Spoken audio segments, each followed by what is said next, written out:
Good morning everyone. My name is Dr. V. Harshita. I am working as a faculty in the Department of Psychiatry, Narayana Medical College and Hospital, Nellore. Today I am going to discuss about post-COVID psychiatric manifestations, its complications and various treatment modalities available. COVID-19 pandemic has turned out to be a major stressor for most of the humanity.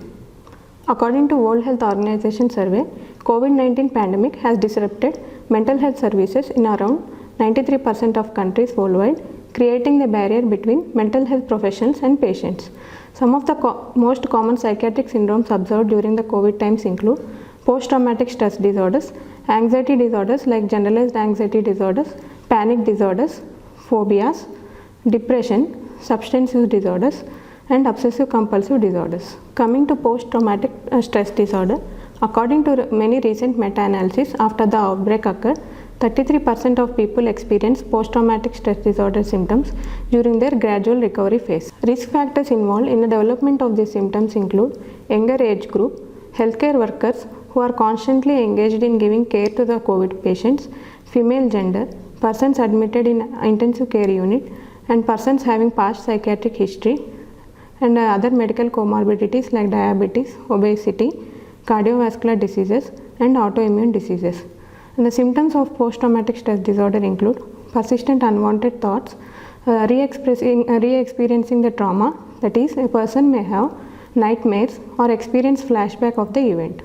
And due to this, avoidance of trauma-related cues like avoiding situations or people that remind them of the traumatic experience. Persons may experience negative emotions like the way they think about themselves and others around them.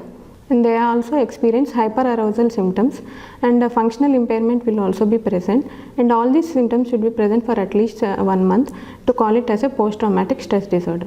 And the ways to cope up with these symptoms include to take care of themselves and cultivating good eating habits, maintaining regular sleep routine, regular exercising, and connecting with other people for social support. Coming to the other most commonly observed symptom, panic attacks. Panic is nothing but a sudden uncontrollable fear or anxiety, often causing irrational behavior.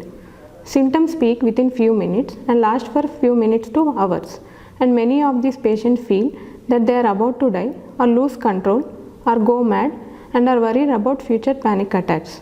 And the chronic long-term consequences of these attacks lead to chronic stress, anxiety, depression, and decrease in the immunity levels, which further increases the chance of infection, suicidal thoughts, and substance use. Management include knowing about the facts only from the reliable sources, limiting the exposure to media, practicing relaxation exercises like yoga and meditation. It is observed that 20 to 30% of people who have recovered from COVID-19 are found to have depressive symptoms, and these symptoms include decreased energy levels, decreased pleasure in doing or enjoying daily activities, lowered attention and concentration, loss of self-esteem, death wishes and suicidal thoughts, sleep and appetite disturbances.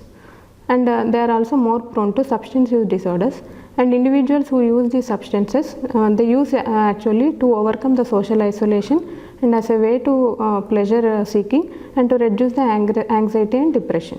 Grief is another important thing which is to be addressed.